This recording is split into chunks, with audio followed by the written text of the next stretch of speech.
नमस्कार, मैं रवीश कुमार। गजब ही हो गया। आसमान से बिजली नहीं गिरी, बस गनीमत है, मगर कड़की ऐसी है कि उसकी रोशनी में जवाहरलाल नेहरू चमक गए हैं। विद्या कसम, सेंगोल के प्रचार में नेहरू का भी खूब प्रचार हो रहा है। इस सेंगोल को लेकर जो गलत बयानी हो रही है, हम इस वीडियो में उस पर भी बात करेंगे कि द हिंदू ने अपनी एक रिपोर्ट में कैसे इन सब की पोल खोलकर रख दी है। सेंगोल को लेकर गलत बातें, आधी अधूरी बातें और झूठ का इतना प्रचार हो रहा है कि उसे बताने में यह वीडियो लंबा हो ही जाएगा। आपसे गुजारिश है कि पूरा देखिए ताकि पता चले कि आपको कैसे धोखे में रखा जाता है। बात है कि जिस संसद भवन के उद्घाटन में राष्ट्रपति को नहीं बुलाया गया, राज्यसभा के आमंत्रण पत्र पर उपराष्ट्रपति तक का नाम नहीं डाला गया, इसलिए ना कि चर्चा केवल प्रधानमंत्री की हो और वही दिखाई दें। अब उद्घाटन के दिन तो हर वीडियो में प्रधानमंत्री ही राष्ट्रीय व्रती के रूप में दिखाए जाएंगे। व्रत सब करते हैं, मगर उस दिन ऐसे दिखाया जाएगा कि राष्ट्र के लिए व्रत तो केवल प्रधानमंत्री करते हैं। जनता के पैसे से यह संसद बनी है, लेकिन इसका प्रचार ऐसे भी ना हो कि यह प्रधानमंत्री की निजी उपलब्धि है। खैर, हमारा फोकस उन पर ही था, मगर जैसे ही कैमरे ने शिफ्ट फोकस किया, अपना फोकस बदला, पीछे से नेहरू जी आते दिख गए। अब देखिए, सेंगोल लाया गया कि प्रधानमंत्री मोदी जी का प्रचार होगा कि वे कितनी बारीक चीजों पर नजर रखते हैं, मगर प्रचार होने लगा है नेहरू जी का। 14 अगस्त 1947 की रात जब संसद में आजादी का ऐलान हुआ, तब नेहरू का वो भाषण पूरी दुनिया में ऐतिहासिक हो गया। 28 मई को जब संसद भवन का उद्घाटन हो रहा होगा, तब सेंगोल के बहाने भारत नेहरू की भी चर्चा कर रहा होगा। होना तो नहीं चाहिए था, मगर हो गया। सरकार ने सेंगोल के लिए जो प्रचार वीडियो बनाया है, उसमें नेहरू जी और उनके सहयोगी जी सी राजगोपालाचारी जी का नाम कितनी बार आता है, आप ध्यान से सुनिए। पहले सरकारी वीडियो को देख लीजिए, फिर आगे बताऊंगा कि कैसे नेहरू का पिछले 3-4 दिनों से खूब प्रचार हो रहा है। दिल्ली, भारत अपनी स्वतंत्रता के समीप था। ब्रिटिश शासन से मुक्ति की बेला थी। स्वराज के लिए संघर्ष में हजारों गिरफ्तार हुए और मारे गए, और दशकों बाद राष्ट्र अपने लक्ष्य के समीप था। वो लक्ष्य था स्वाधीनता, स्वतंत्रता। अब अंतिम वाइसरॉय लॉर्ड माउंटबेटन को एक महत्वपूर्ण कार्य करना था, भारतीयों को उनका स्वराज्य सौंपने का कार्य। परंतु उनके सामने एक सवाल था, स्वराज्य को किस प्रकार सौंपा जाए। ऐसे में हाथ मिलाने की रस्म शायद ही काम आए। तो इस गौरवशाली क्षण के प्रतीक के रूप में कौन सी रस्म अपनाई जाए, उन्होंने पंडित जवाहरलाल नेहरू के सामने अपना ये सवाल रखा। यह एक उचित सवाल था जिसके बारे में विचार विमर्श की आवश्यकता थी। नेहरू जी ने यह प्रश्न जाने माने स्वतंत्रता सेनानी श्री सी राजगोपालाचारी के सामने रखा, जिन्हें राजा जी के नाम से जाना जाता था। वे तमिलनाडु से थे। नेहरू राजा जी की विद्वता और भारतीय परंपराओं और सभ्यताओं पर उनके ज्ञान का सम्मान करते थे। राजा जी को इसका समाधान भारत के गौरवशाली अतीत में मिला। तमिलनाडु के चोला साम्राज्य में, जो भारत के प्राचीनतम और दीर्घकाल तक चलने वाले साम्राज्यों में से एक था, एक चोला सम्राट से दूसरे सम्राट को सत्ता का हस्तांतरण नीति परायणता के प्रतीक अर्थात सेंगोल सौंप कर किया जाता था। भगवान शिव के आशीर्वाद का आवाहन करते हुए उस समय के महंत द्वारा सेंगोल को आशीष प्राप्त होता था। क्योंकि चोला शिव के प्रबल भक्त थे, उनके द्वारा स्थापित हजारों वर्ष पुराने मंदिरों में आज भी पूजा की जाती है। हस्तांतरण की प्रक्रिया के पश्चात पंडित जवाहरलाल नेहरू ने 14 अगस्त 1947 की मध्य रात्रि को अपना विश्वविख्यात भाषण राष्ट्र के नाम संबोधित किया।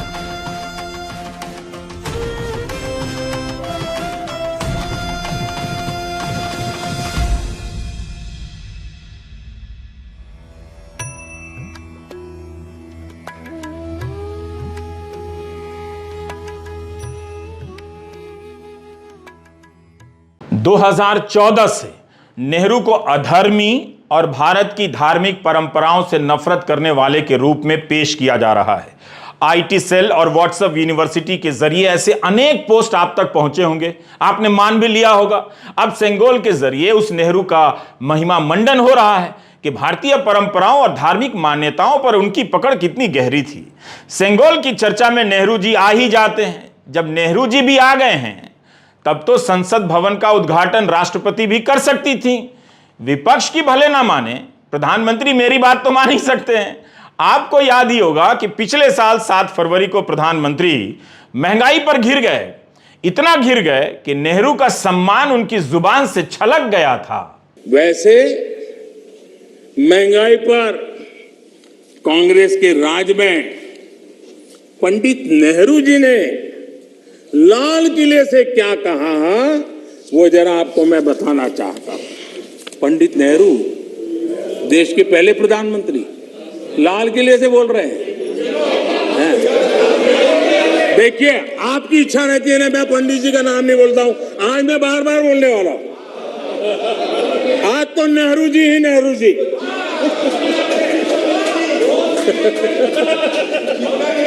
मजा लीजिए, आज आपके नेता कहेंगे मजा आ गया।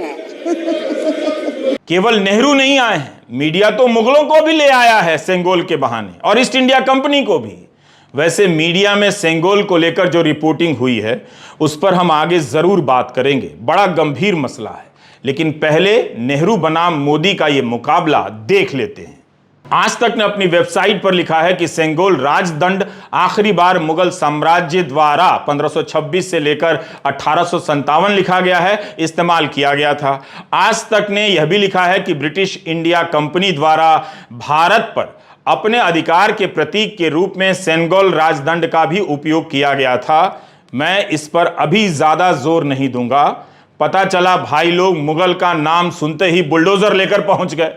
अब देखिए, भारत सरकार ने सेंगोल पर एक वेबसाइट ही बना दी है और इस पर भी G20 लिख दिया है कोने में। इस G20 का इतना प्रचार हो रहा है कि क्या पता एक दिन ट्रैफिक इंस्पेक्टर चौराहे पर आपको पकड़ लेगा और सवाल पूछेगा, और अगर आपको पता नहीं होगा G20 के बारे में तो क्या पता लाइसेंस ही रद्द कर दे। मतलब आप कुछ भी पढ़िए, आपको G20 का लोगो देखना ही पड़ेगा। वैक्सीन सर्टिफिकेट की तरह यह मामला हो गया है। G20 के चिन्ह से युक्त इस सरकारी वेबसाइट पर 13 भाषाओं में सेंगोल के बारे में बताया गया है। इस पर नेहरू की तस्वीरें हैं। कई प्रसंगों में नेहरू के बारे में जानकारी है कि नेहरू ने उनसे पूछा, इनसे पूछा, ये किया, वो किया। जब नेहरू ने इसे माउंटबेटन के साथ स्वीकार किया, तब 7वीं सदी की कोलारू पदिगम पद्य को गाया गया। यह भी लिखा है कि आधीनम शैव परंपरा के गैर ब्राह्मण अनुयायी थे तथा 500 वर्ष प्राचीन थे। चोला वंश में सत्ता के हस्तांतरण को एक विशेष अनुष्ठान से शैव मत के श्रेष्ठ धर्म गुरुओं द्वारा पवित्र किया जाता था। श्री राजगोपालाचारी ने तमिलनाडु स्थित थिरुवावदुथुरई आधीनम के प्रमुख से भारतीय हाथों में सत्ता के हस्तांतरण के लिए उसी अनुष्ठान को करने का अनुरोध किया। आधीनम ने इस कार्य को संपन्न करने के लिए अगस्त 1947 में कुछ लोगों के एक विशिष्ट समूह को दिल्ली भेजा। इस वेबसाइट पर प्रतीकों का महत्व समझाया गया है, लेकिन राष्ट्रपति भी तो एक महत्वपूर्ण प्रतीक हैं। उनके सम्मान का क्या हुआ? जब अंबेडकर ने 4 नवंबर 1948 को संविधान समिति के सामने ड्राफ्ट कॉन्स्टिट्यूशन को पेश किया, तब उन्होंने ही कहा था कि राष्ट्रपति देश का प्रतीक हैं। उनसे उद्घाटन क्यों नहीं कराया गया, जबकि संसद की संवैधानिक प्रमुख तो वही हैं? इनमें से कई बातों को चुनौती दी जा चुकी है। हम द हिंदू के लेख की बात आगे करेंगे, लेकिन पहले नेहरू का हिसाब कर लेते हैं। आप ही बताइए, नेहरू धार्मिक परंपराओं के प्रति कितने संवेदनशील और गंभीर नजर आते हैं। बेशक उन्होंने सी राजगोपालाचारी से पूछा और उन्होंने सरकारी कथा के मुताबिक बहुत मेहनत से इसकी खोज की। नेहरू ने इसे स्वीकार किया और 7वीं सदी की पद्य रचना के गायन के साथ ग्रहण किया। इतना सब नेहरू ने किया, फिर भी रविशंकर प्रसाद बहुत गुस्से में हैं कि इतिहास भुला दिया गया। जनाब, इतिहास की याद तो आपको आज आई है। 1947 में सोचिए, जब भारत के इतिहास पर पर्याप्त किताबें भी नहीं थीं, नेहरू का इतिहास से कितना गहरा रिश्ता रहा होगा कि चोला साम्राज्य से जुड़े राजदंड को ले आए। एक तरफ सरकार के प्रचार वीडियो में नेहरू नेहरू हो रहा है, दूसरी तरफ रविशंकर प्रसाद नेहरू पर ही गुस्सा हो रहे हैं कि वॉकिंग स्टिक की तरह इस्तेमाल कर रहे थे इन छड़ियों का। मगर यह बात तो सरकार के प्रचार वीडियो में नहीं है। आज तक बीजेपी ने कभी सेनेगल का नाम नहीं लिया, लेकिन अचानक सब सेनेगल के विशेषज्ञ बन गए। अब जहाँ तक सेनेगल की बात है, ये भारत की बहुत बड़ी परंपरा है। आज भाजपा की ओर से एक सवाल मुझे पूछने की इच्छा जरूर है कि सेनेगल जो दक्षिण भारतीय आध्यात्मिक सांस्कृतिक धरोहर है भारत के इतिहास की, वो नेहरू जी की वॉकिंग स्टिक कैसे बन गई? इसका जवाब कांग्रेस को देना पड़ेगा। और वो पड़ी हुई थी इलाहाबाद के म्यूजियम में, क्यों नहीं खोज खबर दी गई? आज देश ने खोज खबर ली, आज मोदी जी ने खोज खबर ली, और आज भारत की वो महान धरोहर को उसी आध्यात्मिक आदर के साथ संसद भवन में स्थापित किया जा रहा है। तो कांग्रेस पार्टी को अगर अपने इतिहास से ही चिढ़ है तो मुझे कुछ नहीं कहना है। पहले तय कीजिए कि करना क्या है। अब म्यूजियम में कोई चीज रखी है, उससे भी चिढ़ है। अभी हाल में प्रधानमंत्री ने म्यूजियम का उद्घाटन किया। रविशंकर जी सुनिए, यह सेनेगल नेहरू को मिला इसलिए म्यूजियम में है। प्रधानमंत्री मोदी तो तोहफों की नीलामी करवा देते हैं। उन्हें यह मिला होता तो आज किसी भगोड़े के पास होता। अगर कोई चीज म्यूजियम में है तो उसका अनादर कैसे हुआ? अखबारों ने ही किस आधार पर लिख दिया कि इसे वॉकिंग स्टिक माना जाने लगा था? उसे रविशंकर प्रसाद ने इस तरह से कैसे कह दिया कि इसका इस्तेमाल वॉकिंग स्टिक की तरह हो रहा था? क्या बीजेपी आईटी सेल के चीफ अमित मालवीय के इस ट्वीट से, जिसमें सेनेगल के नीचे अंग्रेजी में लिखा है नेहरू को भेंट की गई टहलने की सोने की छड़ी, अमित मालवीय कम से कम ये तो देख लेते कि म्यूजियम की तस्वीर में नहीं लिखा है कि इसका संबंध सत्ता के हस्तांतरण से है। हिंदी में यही लिखा है कि नेहरू को भेंट की गई। इसे लेकर नेहरू के खिलाफ फिर से एक नया अभियान चल पड़ा है कि कैसे वे धार्मिक चीजों का अनादर करते थे। क्लियर ही नहीं है ये। एक तरफ बता रहे हैं कि धार्मिक चीजों का अनादर करते थे कि दक्षिण से सेनेगल मंगाए, अब कह रहे हैं कि टहलने की छड़ी की तरह इस्तेमाल करते थे इसलिए आदर नहीं करते थे। सेनेगल क्या, कोई भी प्रतीक उसका अपना महत्व होता है। मैं उस महत्व को कम नहीं कर रहा, लेकिन अचानक ऐसी भावुकता पैदा की जा रही है जैसे भारत का सारा गौरवशाली इतिहास या इतिहास का सारा ही गौरव इसी सेनेगल में समाहित है। आपको भी तो आज ही पता चला रविशंकर जी, यानी आप भी उस महान परंपरा से अनजान रहे होंगे। सवाल वर्तमान का है, दांव पर भविष्य है कि क्या विपक्ष के साथ इस तरह का बर्ताव होगा? क्या राष्ट्रपति को नहीं बुलाया जाएगा? आखिर कोई चीज म्यूजियम में रखी है, उससे बीजेपी इतनी चिढ़ती क्यों है? क्या मीडिया ने भी इसी तरह का अतिरिक्त उत्साह नहीं दिखाया? हमारी सरकार का मानना है कि इस पवित्र सेनेगल को किसी संग्रहालय में रखना अनुचित है। सेनेगल की स्थापना के लिए संसद के भवन से अधिक उपयुक्त और पवित्र और उचित स्थान कोई हो ही नहीं सकता। ये क्या दलील है? क्या म्यूजियम में रखा जाना अनुचित होता है? तब तो देश भर के म्यूजियम में जितनी चीजें रखी हैं वो सब अनुचित तरीके से रखी हैं, और उन्हें पवित्र तभी माना जाएगा जब वे स्पीकर के आसन के बगल में रखी जाएंगी और प्रेस कॉन्फ्रेंस अमित शाह करेंगे। संसद में कोई चीज रखी जानी है, क्या इसके लिए भी स्पीकर प्रेस कॉन्फ्रेंस नहीं कर सकते थे? 24 मई को सेनेगल के बारे में बताने के लिए अमित शाह ने क्यों प्रेस कॉन्फ्रेंस की? क्या अमित शाह संसद के अभिभावक हैं? रवीश कुमार ऑफिशियल के इस वीडियो को पूरा देखिए, ज्वाइन भी कीजिए और गांव-गांव में लोगों को दिखाइए। आपको पता चलेगा कि कैसे आपके साथ इतिहास के नाम पर छल हो रहा है। ऐसी चीजें ठीक से रहें तभी तो म्यूजियम में रखी जाती हैं। और कहां रखी जाती हैं? गोदाम में रखी गई थी, तभी तो इलाहाबाद के म्यूजियम से निकालकर दिल्ली लाया गया। सीपीएम नेता सीताराम येचुरी ने अपने ट्वीट में कहा है कि स्वतंत्रता संग्राम के इस मोड़ पर हमारे नेताओं को कई तरह के उपहार मिला करते थे जिनसे हमारी साझा संस्कृति का पता चलता था। इनकी सम्मानित जगह म्यूजियम ही होती है, और यही नेहरू ने सेनेगल के साथ किया, यह सीताराम येचुरी ने कहा है। प्राचीन ज़माने में आपका चोला जो साम्राज्य था, उसका एक परंपरा रहा कि जब भी एक नया राजा अपना अधिकार लेता है तो वहाँ पे उन धार्मिक पीठाधिपति जो है वो इनको ये सेनेगल देते हैं। इसके मायने ये था कि भगवान का संरक्षण है आप पे, राज करने के लिए। आपको उनके हुक्म से आपकी राज चलेगी। और व्यवस्था जो था उस समय, वो राज का यही था कि राजा और प्रजा। अब ये जो सेंगोल है उसको अब वापस हमारे सांसद में ले आना, तो ये एक ऐसी बात हो रही है कि हमारे देश के अंदर जो जनतंत्र है, जिस जनतंत्र का मतलब ये है कि संबंध है एक देश और एक नागरिक के बीच में, सेंगोल को ले आना इसके विपरीत है। एक देश और नागरिक के बीच में संबंध जो आज हमारा जनतंत्र का है, जो हमारे संविधान में जिसकी रचना हुई है, जहाँ पर हर नागरिक किसी भी धर्म के साथ जुड़ा हो, कोई भी जाति का हो, कोई भी लिंग हो, उनका कोई भी विविधता हो, सबकी औकात और सबका अधिकार बराबर है। और यहाँ पर ये एक देश और नागरिक के आधार पर ये जनतंत्र चलता है। वहाँ पे एक ऐसी सिंबल ले आओ आप जिसका प्रतीक है कि राजा और प्रजा के बीच में संबंध। यानी आज जो जनतंत्र है हमारे देश के अंदर, उसको कमज़ोर किया जा रहा है। हर पहलू पे उसके ऊपर तानाशाही हमले बढ़ रहे हैं इस सरकार के चलते हुए। और उसी के साथ साथ आप ये प्रक्रिया को वापस ले आ रहे हो देश की परिभाषा में कि राजा और प्रजा की व्यवस्था जो है वो अब आगे को चलने वाली है। अब ये कहना कि ये सेंगोल जो है हमारे राष्ट्रीय आंदोलन के साथ जुड़ी हुई है, इसके बारे में कोई तथ्य नहीं है। देश की आज़ादी के बारे में ब्रिटिश पार्लियामेंट के अंदर ये निर्णय लिया जाता है कि देश को, भारत को फलाना दिन में उनको जो है उसकी स्वतंत्रता दी जाएगी, क्योंकि ब्रिटिश हुकूमत से। बात समझिए कि येचुरी क्या कह रहे हैं। संवैधानिक लोकतंत्र नागरिक और प्रतिनिधियों के संबंधों पर टिका होता है, ना कि राजा और प्रजा के प्रतीकों पर।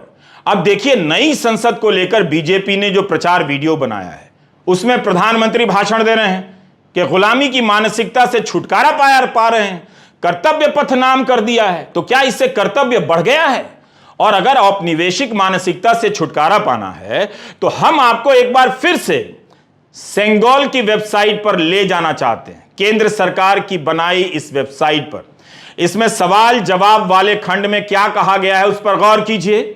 इसमें एक सवाल है कि क्या विश्व में कहीं से भी प्रतीक का कोई और उदाहरण है जो दिखाता हो कि शक्ति ईश्वर से प्राप्त होती है, ईश्वर से प्राप्त होती है। और इस सवाल का जवाब दिया जा रहा है कि यहां एक उदाहरण है, इन्हें एक ही उदाहरण मिला। 1661 में चार्ल्स द्वितीय के राज्याभिषेक के लिए इंग्लैंड की रानी का सॉवरेंस ऑर्ब बनाया गया। यह 362 वर्षों के बाद आज भी राज्याभिषेक के समय नए राजा रानी को दिया जाता है। यह एक स्वर्ण निर्मित वृत्त है जिस पर एक क्रॉस चढ़ा हुआ है और जो सम्राट को यह याद दिलाता है कि उनकी शक्ति भगवान से ली गई है। विश्व भर में शक्तिशाली प्रतीकों के कई उदाहरण हैं। बताइए, चार्ल्स द्वितीय के समय का उदाहरण देकर कह रहे हैं कि विश्व भर में शक्तिशाली प्रतीकों के कई उदाहरण हैं। सरकार लगता है खुद ही भ्रमित है। लोकतंत्र है सर ये। आप तो राजा के दैविक अधिकारों की स्थापना की बात कर रहे हैं। आप राजा नहीं हैं, आप प्रधानमंत्री हैं।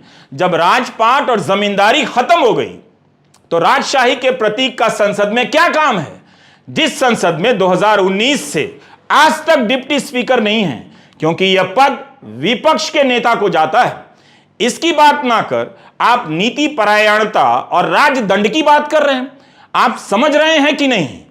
मेरी इस बात को समझिए। रवीश कुमार ऑफिशियल देखिए और लोगों को बताइए कि देखें, ताकि यह सच्चाई पहुंचे। बिना नेहरू के इनका काम नहीं चलता है। तो जाहिर है इनके सबसे बड़े काम में नेहरू कैसे नहीं आते। सुहाग है। अब हम आते हैं सेंगोल को लेकर, जो तमाम बातें हो रही हैं उन बातों को लेकर। मीडिया ने अपनी तरफ से किया या यह इतिहास उसे सरकार की तरफ से रातों रात पढ़ा दिया गया, इसका पता आप ही लगाएं तो बेहतर रहेगा। कहीं लिखा है कि सेंगोल का इतिहास सदियों पुराना है, इसका रिश्ता चोल साम्राज्य से रहा है। उस दौर में जब सत्ता हस्तांतरित होती थी तो मौजूदा राजा दूसरे राजा को सेंगोल सौंपता था। सरकार की साइट पर तो चोल वंश से ही इसका संबंध बताया गया है, मगर आज तक ने लिखा है कि सेंगोल राजदंड का पहला ज्ञात उपयोग मौर्य साम्राज्य द्वारा किया गया। मौर्य सम्राटों ने सेंगोल राजदंड का इस्तेमाल किया। गुप्त साम्राज्य, चोल साम्राज्य और विजयनगर साम्राज्य द्वारा सेंगोल राजदंड का भी इस्तेमाल किया गया। सेंगोल राजदंड आखिरी बार मुगल साम्राज्य द्वारा इस्तेमाल किया गया था, लेकिन कब किया गया था यह नहीं लिखा है, बस मुगल साम्राज्य के दौर की तारीख दे दी गई है। सत्ता का हस्तांतरण तो अभी नहीं हो रहा है, तो फिर सेंगोल पर इतनी बहस क्यों, चर्चा क्यों?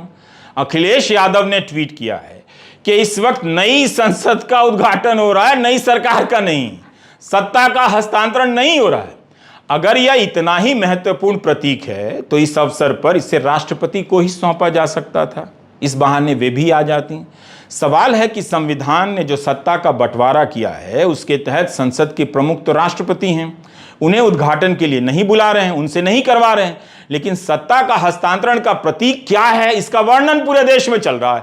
रहस्य की तरह इसकी कहानियां चलाई जा रही हैं ताकि जनता का ध्यान विपक्ष के उठाए सवालों से हट जाए। जिस तरह से आपने देखा कि सरकारी योजनाओं का प्रधानमंत्रीकरण हुआ है, हर दूसरी योजना पर उनकी तस्वीर है, छाप है, उद्घाटन वही करते हैं, नाम भी प्रधानमंत्री गरीब कल्याण योजना टाइप होता है। ठीक इसी तरह प्रधानमंत्री ने इतिहास और परंपराओं का निजीकरण भी कर लिया है।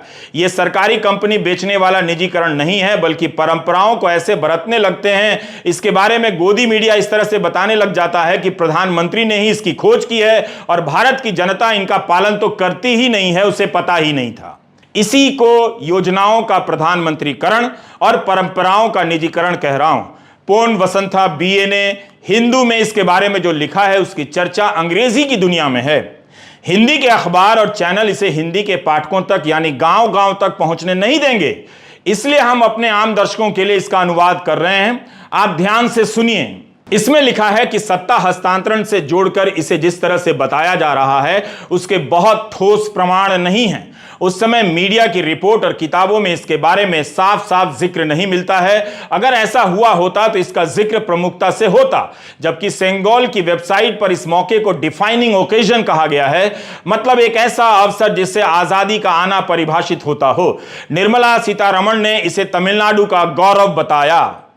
हिंदू अखबार के वसंत बीए ने लिखा है कि सरकार कहती है कि लॉर्ड माउंटबेटन ने नेहरू से इसके बारे में पूछा, नेहरू जी ने सी राजगोपालाचारी से, और सी राजगोपालाचारी ने थिरुवावदुथुरई आधीनम से पूछा।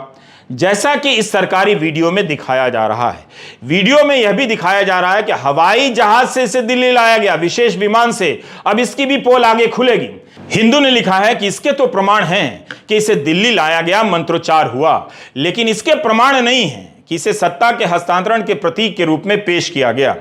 जब पत्रकारों ने चेन्नई में निर्मला सीतारमण से पूछा कि इसके प्रमाण क्या हैं, तो उन्होंने कहा बहुत सारे हैं, और इसकी एक फाइल सरकार की तरफ से प्रेस कॉन्फ्रेंस में आए रिपोर्टरों को दे दी गई। लेकिन जो फाइल दी गई उससे सत्ता हस्तांतरण के दावे की पुष्टि नहीं की जा सकती है, हिंदू अखबार ने लिखा है। यह अखबार 1878 से है, तो इसने 1947 के अपने अखबारों की क्लिपिंग देखी होगी कि हिंदू में सेंगोल देने की बात तो है, मगर किसी में भी यह नहीं छपा है कि यह सत्ता के हस्तांतरण से जुड़ा है या राजा जी की सलाह पर लाया गया दिल्ली। बल्कि 11 अगस्त 1947 के हिंदू में एक तस्वीर छपी है कि प्रतिनिधिमंडल चेन्नई के सेंट्रल रेलवे स्टेशन से दिल्ली के लिए रवाना हो रहे हैं, जिससे पता चलता है कि सेंगोल विशेष हवाई जहाज से नहीं ट्रेन से ले जाया गया होगा, मगर सरकारी प्रचार वीडियो में हवाई जहाज ही बताया जा रहा है। बीजेपी अचानक सेंगोल का विशेषज्ञ बन गई है। कई मंत्री बयान दे रहे हैं, लेकिन सरकार और पार्टी नेताओं के तमाम दावे कमजोर नजर आ रहे हैं। इतनी कहानी बनाने की क्या जरूरत थी? हिंदू की ही एक और रिपोर्ट है 24 मई की, श्री पर्णा चक्रवर्ती की। इसमें Indira Gandhi national centre for the arts के मेंबर सचिव प्रोफेसर सच्चिदानंद जोशी का बयान छपा है कि उस समय देश भी बटा था, चारों तरफ अफरा तफरी मची थी। मुश्किल है कि सुसज्जित तरीके से समारोह का आयोजन हुआ होगा, क्योंकि यह औपचारिक या वैधानिक गतिविधि नहीं थी। तो फिर इतना हो हल्ला क्यों हो रहा है? बार बार कहा जा रहा है कि भुला दिया गया, भुला दिया गया। तो क्या यह संभव है कि उस समय के विशाल इतिहास की इन बातों को याद रखा जाता कि नेहरू ने उस दिन क्या पहना था, पटेल किस कुर्सी पर बैठे थे, कौन किस कार से आया, आजाद कैसे आए? क्या यही सब बातें याद रखने की होती हैं? क्या हम इतिहास की समझ को इस लेवल पर ले आए हैं? सिंगोल की वेबसाइट और मीडिया रिपोर्ट और इस सरकारी वीडियो में बार बार दोहराया जा रहा है कि 25 अगस्त 1947 को टाइम पत्रिका में इसका विवरण छपा था। हिंदू की रिपोर्ट से पता चलता है कि वो नहीं छपा था जो सरकार कह रही है। टाइम ने लिखा है कि दक्षिण में तंजौर से अधिनम मठ के 2 दूत आए थे। अधिनम के दूत श्री अंबलावना देसीगर ने सोचा कि नेहरू भारतीय सरकार के पहले भारतीय प्रमुख हैं, वे प्राचीन हिंदू राजा की तरह हैं, तो उन्हें हिंदू संत की तरफ से सत्ता का यह पवित्र प्रतीक ग्रहण करना चाहिए। टाइम ने तो यह लिखा है कि सेंगोल देना मठ के प्रमुख का विचार था। इसमें भी नहीं लिखा है कि नेहरू ने इसे सत्ता के हस्तांतरण के रूप में देखा। तो आपने देखा कि कहीं भी ठोस रूप से नहीं कहा गया है कि सेंगोल सत्ता के हस्तांतरण के रूप में दिया गया। हवाई जहाज से दिल्ली ले जाने की बात भी गलत निकली, और तो और टाइम किया जा रहा है, तो उसने भी नहीं लिखा, बल्कि टाइम ने लिखा कि नेहरू को सौंपने का आइडिया तो अधिनम मठ के प्रमुख का अपना था। माउंटबेटन कहां से आ गए? द हिंदू में इस किताब का जिक्र है, फ्रीडम एट मिडनाइट। इसमें भी यही कहा है कि हिंदू संत सेंगोल लेकर यॉर्क रोड आए और उसे नेहरू को सौंपा। 2 और किताबें हैं पेरी एंडरसन की, द इंडियन आइडियोलॉजी, और यास्मीन खान की great partition, the making of India and Pakistan. इसमें धार्मिक कर्मकांड को लेकर नेहरू की आलोचना तो है, मगर सत्ता का हस्तांतरण सेंगोल के जरिए हुआ, इसका कोई जिक्र नहीं मिलता। फ्रीडम एट मिडनाइट में लिखा है कि जैसे प्राचीन भारत में साधु संत राजाओं को शक्ति के प्रतीक सौंपा करते थे, उसी तरह ये सन्यासी हुकूमत के इस प्रतीक को नेहरू के नाम करने यॉर्क रोड आए। जिस व्यक्ति ने हमेशा यह कहा कि धर्म उनके लिए एक भयावह चीज है, उनके लिए यह अनुष्ठान इस देश के उन पहलुओं का एक उबाऊ प्रदर्शन रहा होगा जिनकी वो निंदा करते थे। हिंदी के अखबारों और चैनलों को ध्यान से देखा कीजिए, कब आप गच्चा खा जाएंगे, गड्ढे में गिर जाएंगे, पता नहीं चलेगा। कहीं भी इसका जिक्र नहीं है, ना दस्तावेज है कि सेंगोल पहले माउंटबेटन को दिया गया और माउंटबेटन ने नेहरू को दिया। इसके बाद भी सरकार ने अपने वीडियो को जस का तस जारी कर दिया। इतने सवाल उठे, उन सवालों के जवाब दिए जाने चाहिए थे। शायद सरकार को भरोसा है कि ये सारे सवाल, सारे तथ्य जनता के बीच पहुंचेंगे ही नहीं, गोदी मीडिया नहीं पहुंचाएगा, इसलिए जो कहना है उनकी ही बात पहुंचेगी। और इस तरह सरकार ने वीडियो बनाकर देश भर में फैला दिया कि माउंटबेटन ने नेहरू से पूछा, नेहरू ने राजगोपालाचारी से, और वहां से तमिलनाडु से सेंगोल माउंटबेटन के पास आया और माउंटबेटन ने नेहरू को दिया। ब्ला ब्ला ब्ला, हिंदी में आए बाएं साएं। माधवन पलाट प्रतिष्ठित इतिहासकार हैं। जवाहरलाल नेहरू के कार्यों का 100 खंडों में संकलन हुआ है, इसके 40 खंडों का उन्होंने संपादन किया है। माधवन पलाट ने द न्यूज मिनट से कहा है कि सेंगोल को लेकर जो कहानी बनाई जा रही है वो फर्जी है, इसका कोई प्रमाण नहीं है। इस तरह से हिंदू अखबार ने सेंगोल और सत्ता हस्तांतरण से जुड़ी तमाम रहस्यमयी कहानियों की पोल खोल दी। बताइए, कहानी गढ़ने में इतनी मेहनत हो रही है, इससे मिलता क्या है? मगर यह बात कहीं से तो निकली होगी। अगर संसद के नए भवन का उद्घाटन इतना ही पवित्र काम है, तो इस अवसर पर पवित्रता के नाम पर इस तरह के झूठ और गलत बातें क्यों बोली जा रही हैं? कभी आप कैरवा पत्रिका की इस कवर स्टोरी को पढ़िएगा जो एस गुरुमूर्ति पर है, इनके बारे में पता चलेगा। एस गुरुमूर्ति तुगलक पत्रिका के संपादक हैं। हिंदू अखबार ने अपने रिसर्च में लिखा है कि इसी पत्रिका में 2021 में माउंटबेटन से नेहरू वाली बात केवल एक जगह छपी है। सरकार ने जितना कुछ कहा है वो सब इसी लेख से मिलता जुलता लगता है। इसमें लिखा है कि 1978 में श्री कांची कामकोटि पीठम के 68वें महंत श्री चंद्रशेखरेंद्र सरस्वती ने अपने शिष्य से यह बात कही थी। बताइए, वहां से इस बात को इतिहास का रूप दे दिया गया, वीडियो भी बन गया। किसी ने अपनी याद से कुछ कहा और वो इतिहास बन जाएगा।